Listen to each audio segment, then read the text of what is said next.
Praise lord. హల్లెలూయా. ఈ విశ్వాస గృహం అనే ప్రోగ్రామ్ని మీరు చూస్తున్న అందరికీ ప్రభు పేట వందనాలు. ఒక స్తుతి పాటతో ప్రార్థనతో మనం దేవుని వాక్యం ధ్యానిస్తాం.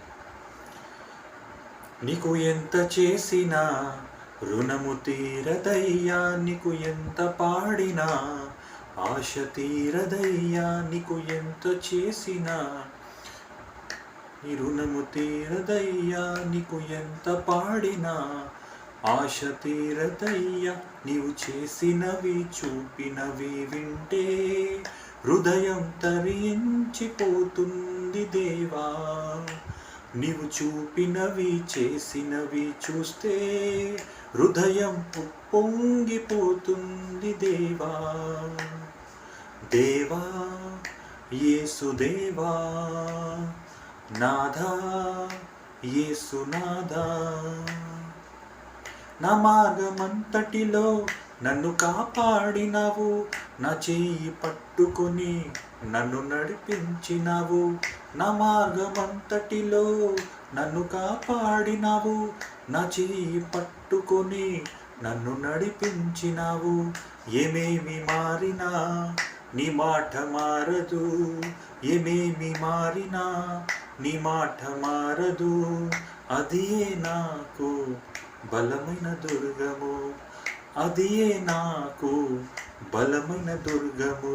నాథా యేసునాథా, దేవా యేసుదేవా, నీకు ఎంత చేసినా రుణము తీరదయ్యా, నీకు ఎంత పాడినా ఆశ తీరదయ్యా. నీవు చేసినవి చూపినవి వింటే హృదయం తరించిపోతుంది దేవా. నీవు చూపినవి చేసినవి చూస్తే హృదయం పొంగిపోతుంది దేవా. దేవా యేసుదేవా, నాథా యేసునాథా, మా కష్టకాలములో మమ్ము కరుణించినావు, ఏ రాయి తగులకుండా మమ్ము ఎత్తి పట్టినావు. మా కష్టకాలములో మమ్ము కరుణించినావు, ఏ రాయి తగులకుండా మమ్ము ఎత్తి పట్టినావు. ఏమేమి మారినా నీ మాట మారదు, ఏమేమి మారినా నీ మాట మారదు. అదియే నాకు బలమైన దుర్గము, అదియే నాకు బలమైన దుర్గము.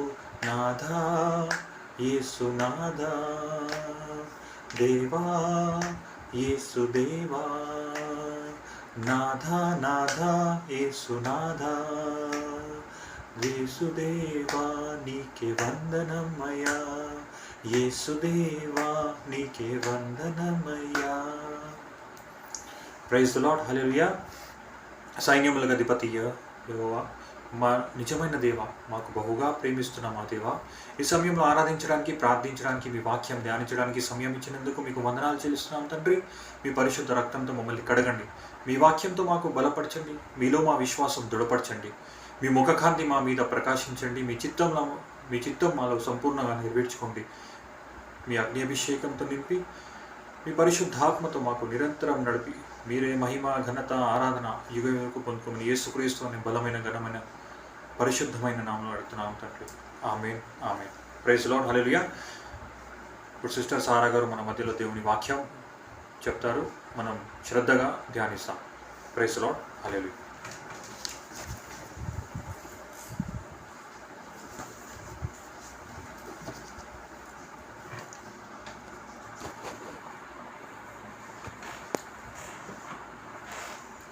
Praise the lord. హల్లెలూయా. బాగున్నారా అండి అందరూ? దేవుని కృపలో దేవుడు మిమ్మల్ని అందరినీ నిండార్లు దీవించునుగాక. మీరందరూ చూస్తున్నందుకు వందనాలు.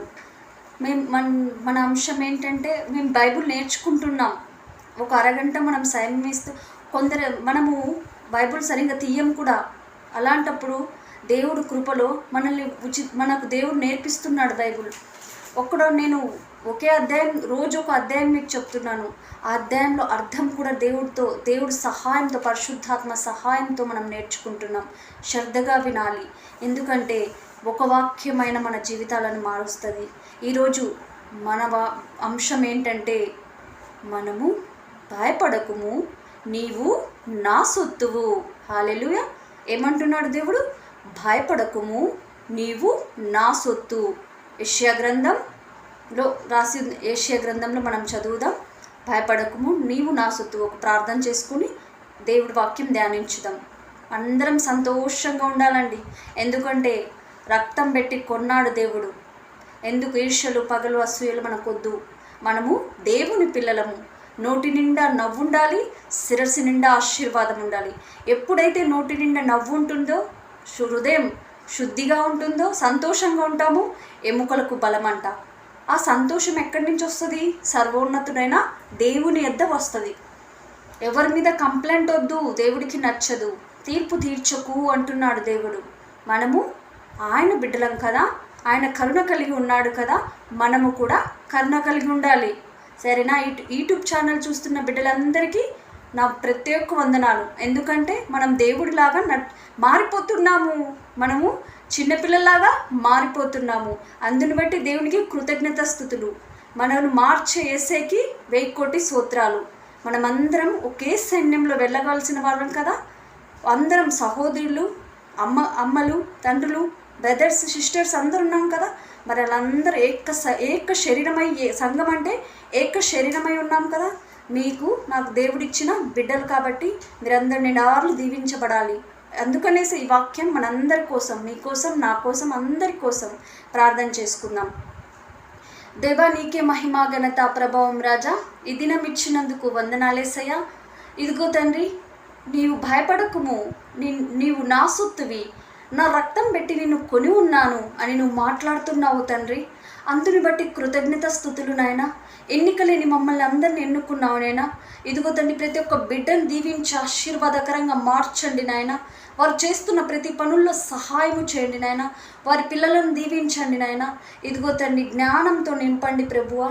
ఈ ఛానల్ ఎవరెవరైతే చూస్తున్నారో వారి గృహాల్లో నిత్యము సంతోషం, సమాధానం ఏలుబడి చేయనుగాక రాజా. ఇదిగో తండ్రి, ప్రతి విషయంలో తోడుండి నడిపించండి. ఇంకా ఏదైనా బాధ, వేదన ఉంటే యేసు నామములో తొలగిపోనుగాక. ఈ వాక్యం శ్రద్ధగా వినే కృపనివ్వండి యేసయ్యా. నీ పరిశుద్ధాత్మ ఆధీనంలో ఉంచుకోండి. ఇదిగో తండ్రి, నీవు చెప్పిన మాటలు వారికి బోధించే కృపను నాకు అనుగ్రహిస్తున్నందుకు, నాలో మీరుండి మాట్లాడుతున్నందుకు వందనాలేసయ్యా. ఈ చిన్ని ప్రార్థన అంగీకరించినందుకు వందనాలయ. యేసు నామములో స్నాం తండ్రి. ఆమేన్, ఆమేన్, ఆమేన్. యెషయా గ్రంథం 43వ అధ్యాయం. మళ్ళీ చెప్తున్నాను, ఎందుకంటే ఇది పాఠం అనుకోండి, దీవెన అనుకోండి, వాక్యము. ఇది మనం చిన్న స్కూలు. ఈ స్కూల్లో అందరం నేర్చుకోవాలి. మీరు నేర్చుకుంటున్నారు, నేను నేర్చుకుంటున్నాను. ఈ వాక్యం చదవక, బైబుల్ చదవక, ఊరికే చెప్పిన మాటలే వింటున్నారు. మీరు చెప్పిన మాటలు వింటున్నారు, కానీ మీరు ఎక్కడ ఒక చిన్న వాక్యం చదువుకొని వెళ్ళిపోతున్నారు. ఎందుకంటే ఇది దేవుడిచ్చిన ప్రేమ లేక. ఇందులో జ్ఞానం ఉంది, సర్వం ఇందులో దాచిపెట్టి ఉంది. మనం సమయం ఇయ్యము. ఎక్కడ ఏ వచనం ఉంది, ఎక్కడ ఏ అధ్యాయం ఉండి కూడా మనకు తెలియదు. అందుకేమో నన్ను ఏర్పాటు చేసుకొని దేవుడు మాట్లాడమంటున్నాడు. కాబట్టి భయపడకుము, నీవు నా సొత్తువి. యెషయా గ్రంథం 43. అయితే యాకోబు నిన్ను సృజించిన వాడును యెహోవాను, ఇశ్రాయేలు నిన్ను నిర్మించినవాడు ఇలాగు సెలవిచ్చుచున్నాడు, నేను నిన్ను విమోచించున్నాను, భయపడకుము, పేరు పెట్టి నిన్ను పిలిచి ఉన్నాను, నీవు నా సొత్తువి. ప్రతి ఒక్కరిని ఆయన కొన్నాడు. ప్రతి వాళ్ళు వీళ్ళు లేరు కాదు, మనిషి రూపంలో ఎవరైతే ఉన్నారో సర్వ సృష్టిని తండ్రి చేశారు. అందరినీ దేవుడు ప్రేమిస్తున్నాడు. ఏమంటున్నాడు? మీరు నా సొత్తు, మీ కొరకే నేను వచ్చాను అని సెలవిస్తున్నారు. ఇంకో విషయం, నీవు జలములలో పడి దాటినప్పుడు నేను నీకు తోడై ఉందును, నదులలో పడి వెళ్ళినప్పుడు అవి నీ మీద పొర్లి పారవు, నీవు అగ్నిల మధ్య నడిచినప్పుడు కాలిపోవు జాలవు, నిన్ను కాల్చవు. యెహోవానగు నేను నీకు దేవుడను, ఇశ్రాయేలు పరిశుద్ధ దేవుడనైనా నేను నీకు రక్షించువాడను. నువ్వు ఏ అపాయంలో ఉన్నా కూడా, ఏ సమస్య ఉన్నా కూడా, ఏ ఇబ్బందిలో కూడా ఉన్నా కూడా నేను రక్షించువాడను అని దేవుడు సెలవిస్తున్నాడు. మనం తెలుసు మనం ఏ స్థితిలో ఉన్నామో. మన హృదయం అంట ఘోరమైన వ్యాధితో నిండి ఉన్నదంట. మన తలంపులు కూడా అలాగే ఉన్నాయంట. నువ్వేం చేసేది నాకు తెలుసు అంటున్నాడు. అందుకే నువ్వు ఎక్కడ ఉన్నా కూడా పరిశుద్ధాత్మ దేవుడు నిన్ను వెంటాడుతూనే ఉంటాడు. ఎందుకంటే ఒకసారి నువ్వు పిలిచి అంగీకరించావు దేవుణ్ణి, నువ్వు మర్చిపోవచ్చు, కానీ దేవుడు మర్చిపోడు.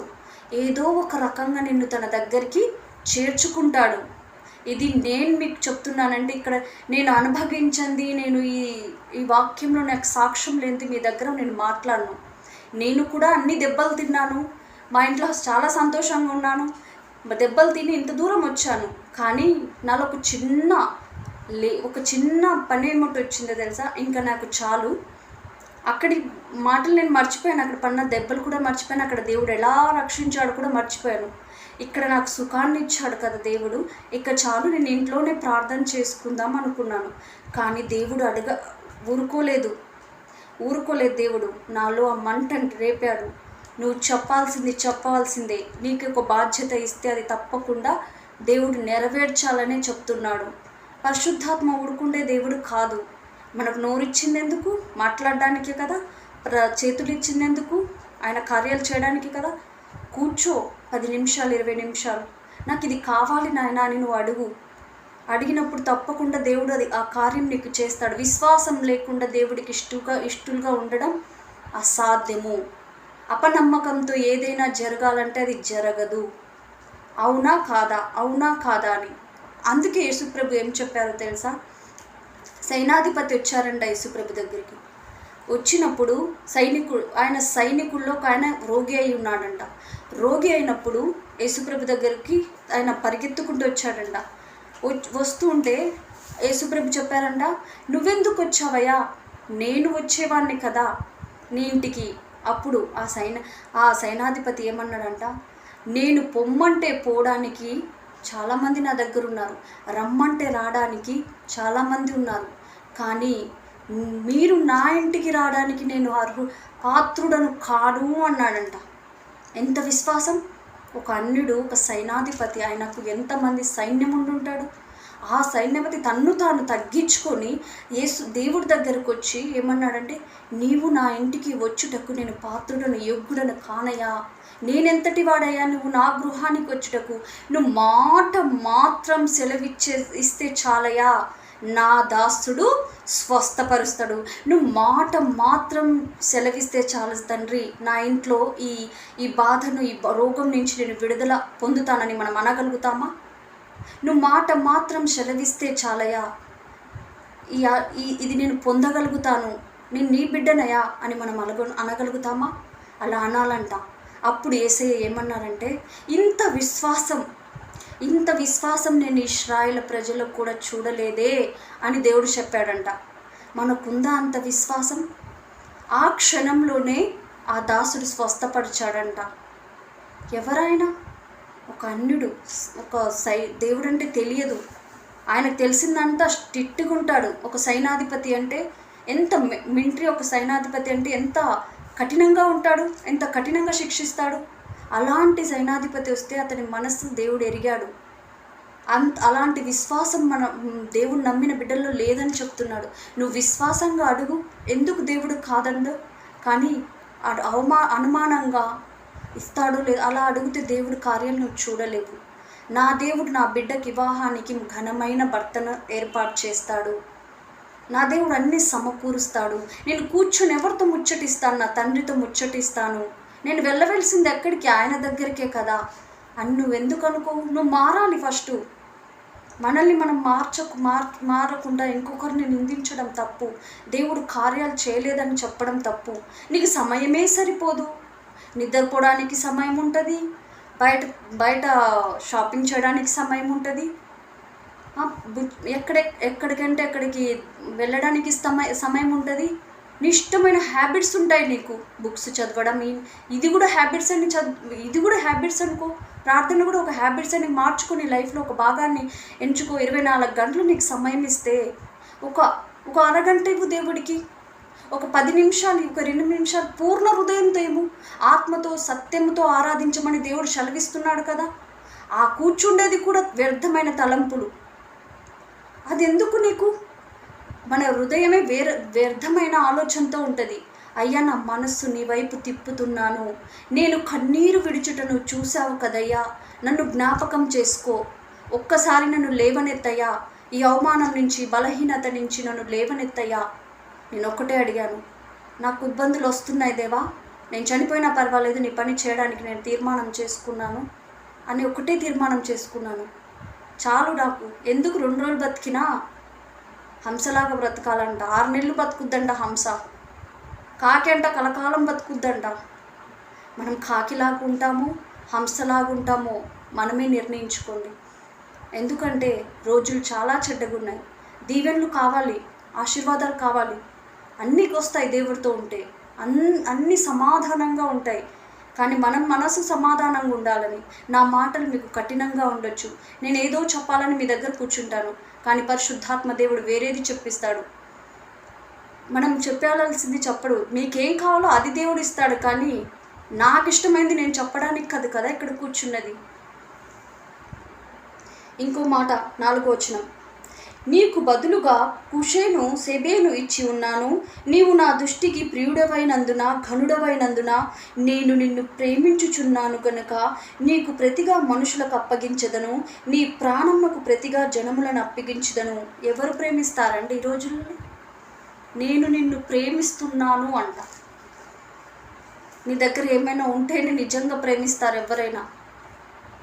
ఇది రాసి పెట్టుకో, నువ్వు ఎవరైనా సరే. నేను అనుభవించాను అట్లా. అందుకే నా జీవితం ద్వారా మీకు చెప్తున్నాను, నా దగ్గర ఉన్నప్పుడే ప్రేమించాను. నేను ప్రభులో ఉన్నప్పుడే నాకు విలువ ఉండే. ప్రభులో ఎప్పుడైతే నేను లేనో సుఖంగా తింటూ త్రాగుతూ ప్రశాంతంగా ఉన్నాను ఒక 5 నెలలు 6 నెలలు, అప్పుడు నేను ఆ పరిస్థితి ఎలా ఉన్నది తెలుసా? ఆరిపోయిన దీపంలాగా అయిపోయింది. ఈ దీపాన్ని మళ్ళీ దేవుడు వెలిగించాడు. ఈ దీపం మీరెందుకు కాకూడదు? తప్పకుండా మీలో ఒక ఆత్మ ఉంది. ఆ ఆత్మను నిద్రపోనీయొద్దు, లేపండి. ప్రభు కొరకు లేపండి. మీరు ఉజ్జీవంగా ఉంటారు, సంతోషంగా. ఎప్పుడైతే మీలో ఉన్న ఆత్మను లేపుతారో అన్ని మెండుగా మీకు దీవెనకరంగా ఉంచుతాడు దేవుడు. నువ్వు ఎక్కడికో ఇక్కడ పోయి తైలాభిషేకం, అక్కడ పోయి అభిషేకం చేయించుకోవడం కాదు. ముందు నువ్వు అభిషేకించు. పిండంగా ఉన్నప్పుడే నిన్ను దేవుడు అభిషేకించాడు. నువ్వు నిన్ను అభిషేకించుకోవాలంటే నీ ప్రార్థన గదిలో కూర్చోమని దేవుడు సెలవిస్తున్నాడు. నీకంత సమయం ఏడుంది? నాకంత సమయం ఏడుందని నువ్వు చెప్పగలుగుతావు, కానీ సమయాన్ని మనము సిద్ధపరచుకోవాలి. ఎప్పుడు సమయం ఉండదు, ఎవ్వరికి సమయం ఉండదు. నాకు టైం లేదంటే నిజంగా నీకు టైమే ఉండదు. ఆ టైం లేనప్పుడు దేవుడు కూడా టైం లేదు పో అంటాడు. నీకు రోగం వచ్చినప్పుడు నాకు కూడా టైం లేదంటే ఏం చేస్తావు నువ్వు? ఎందుకు ఇంత బాధ నీకు? ఒక్కసారి ఆయన మాట విను. నిన్ను నేను ప్రేమించుచున్నానంటున్నాను, నిన్ను నేను అరచేతిలో చెక్కుకొని ఉన్నానంటున్నాను.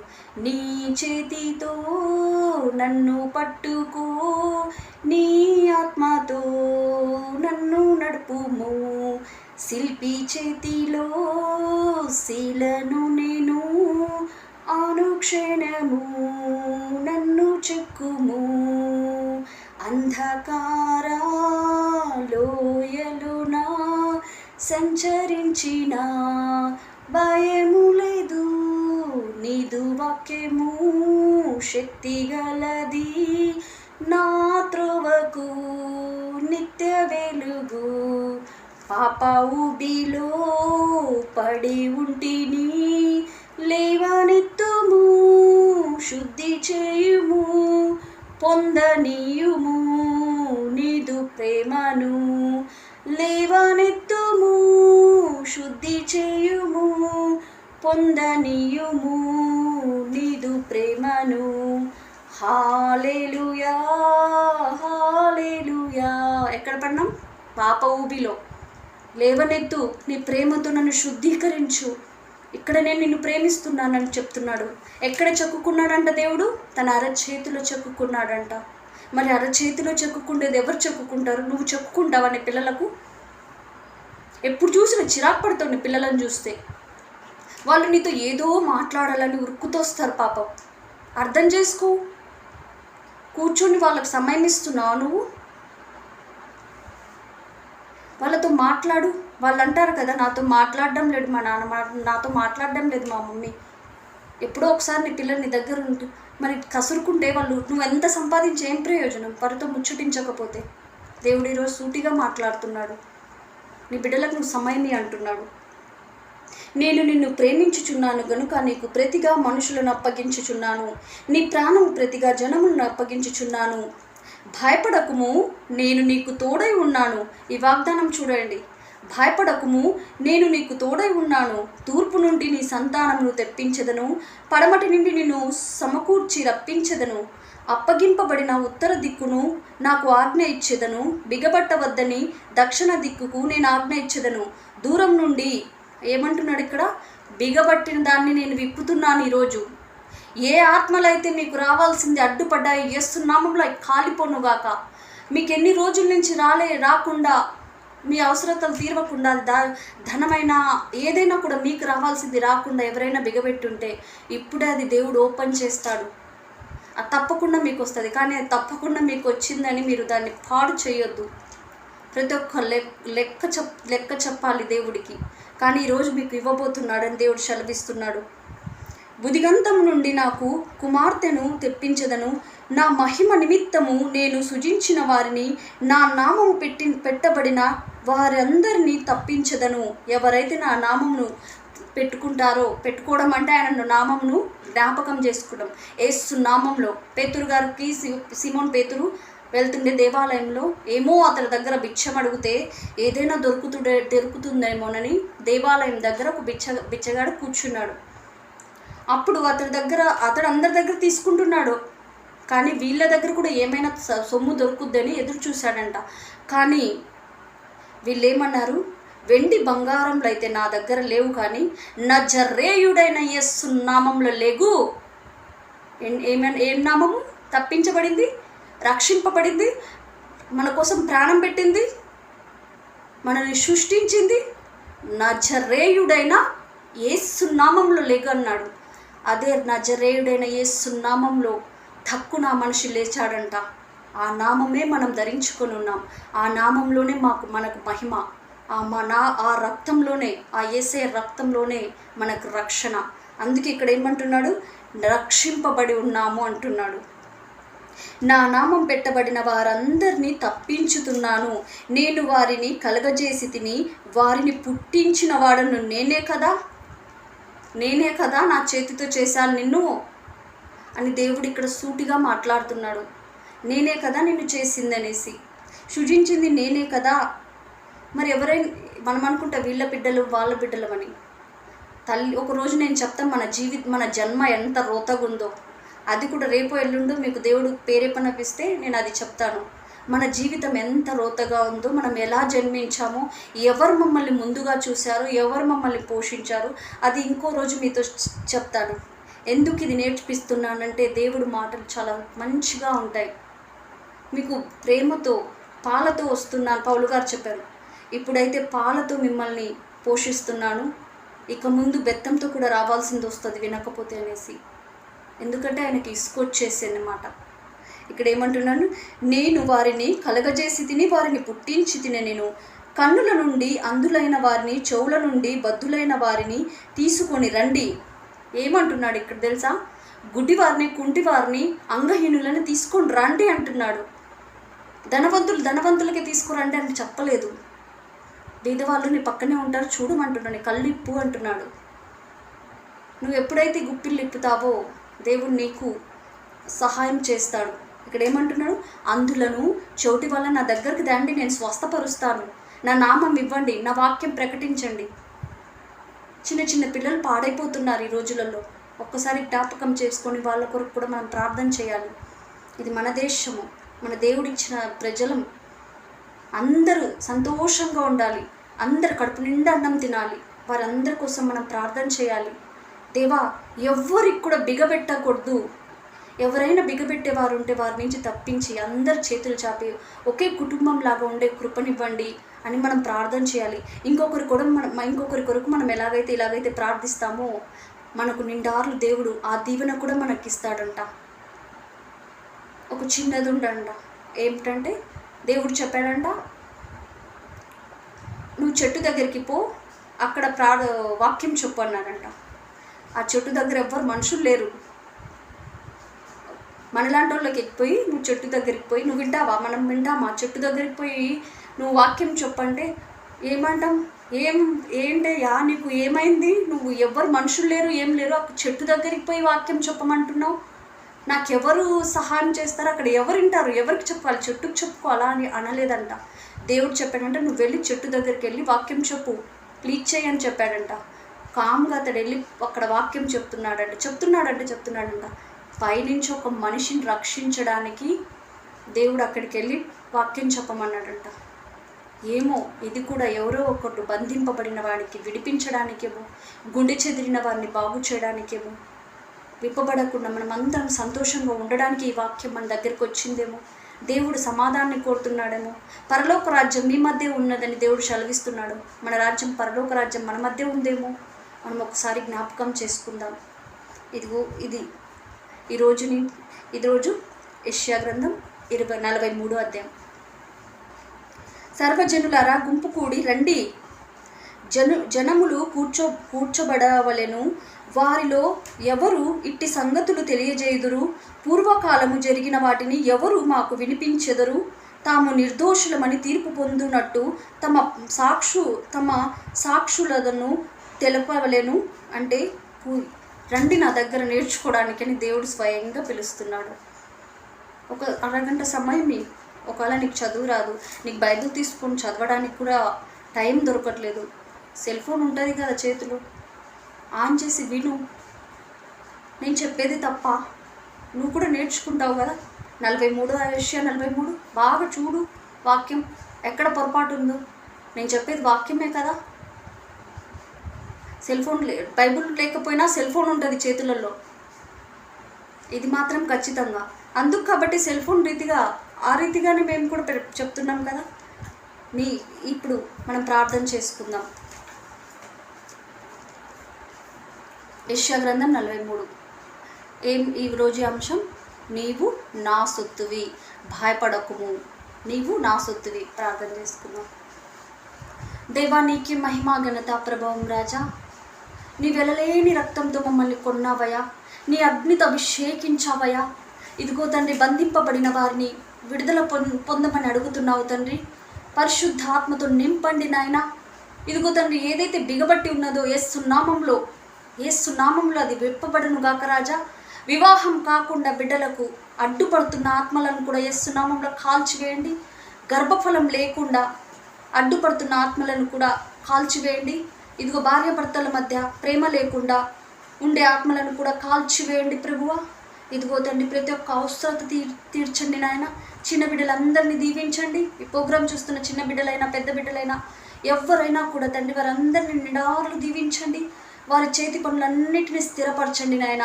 ఇదిగో తండ్రి, వారు నీ బిడ్డలు కదయ్యా, నీ రక్తం పెట్టి కొన్నావు నాయన. ఇదిగో నీ చేతికి అప్పగిస్తున్నాను ప్రభువా. ఇదిగో తండ్రి, ఈ సమయంలో ప్రార్థన ఆలకించినందుకు వందనాలయ్యా. యేసు నామములో స్నాం తండ్రి, ఆమేన్, ఆమేన్. మనం పరలోక ప్రార్థన చేసుకోవట్లేదు, మెయిన్ పరలోక ప్రార్థన కావాలి. యేసు ప్రభు నేర్పించింది. పరలోకముందున్న మా యొక్క తండ్రి, మీ నామం పరిశుద్ధపరచబడునుగాక, మీ రాజ్యం వచ్చునుగాక. పరలోకముందు మా యొక్క తండ్రి, మీ నామం పరిశుద్ధపరచబడునుగాక, మీ రాజ్యం వచ్చునుగాక, మీ చిత్తం మాలో నెరవేరునుగాక. ఇదిగో తండ్రి, మీ చిత్తం ప్రకారంగా జరిగే కృపనివ్వండి. మీ చిత్తం ఏదైతే ఉందో అది నెరవేర్చబడునుగాక రాజా. పరలోకంలో మీ చిత్తం నెరవేరినట్టు భూమి యందు మా యందు నెరవేరునుగాక. మానుదిన ఆహారం మాకు దయచేయండి. మారునస్తులను మేము క్షమించినట్టు మారునములను మీరు క్షమించండి. మాకు శోధనలోకి తేక దుష్టుని నుంచి తప్పించండి. ఎందుకనగా రాజ్యం, మహిమ, బలము నీదే ఉంది మా తండ్రి. ఈ సమయంలో ప్రార్థనలన్నిటికీ జవాబిచ్చినందుకు వందనాలయ. యేసు నామములో స్నాం తండ్రి, ఆమేన్, ఆమేన్. ఎవరైతే ఈ ప్రోగ్రామ్కి స్పాన్సర్ చేసిండ్రో ఇప్పటి నుంచి కాదు, స్టార్టింగ్ నుంచి వారందరి కోసం ప్రార్థన చేస్తున్నాను. వారు ఇచ్చిన కానుకలను బట్టి వందనాలు.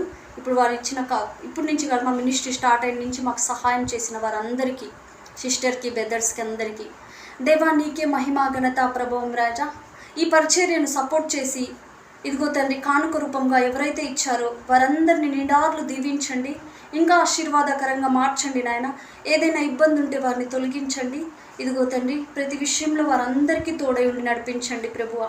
ఇదిగో తండ్రి, యూట్యూబ్ ఛానల్ చూస్తున్న ప్రతి బిడ్డను ఆశీర్వాదకరంగా మార్చండి. వారందరిని నిండార్లు దీవించి వారి ప్రతి అవసరత నీ నామంలో యేసు నామంలో తీర్చబడును గాక రాజా. ఈ సమయంలో ఈ ప్రార్థనలన్నిటికీ జవాబిచ్చినందుకు వందనాలయ. యేసు నామంలో స్నామం తండ్రి. ఆమేన్ ఆమేన్. కింద మా నెంబర్స్ ఉంటాయి, ప్రేయర్స్ నెంబర్ చూసి మాకు ప్రార్థన అవసరాలకు మాకు కాల్ చేయండి. Praise the lord. God bless you.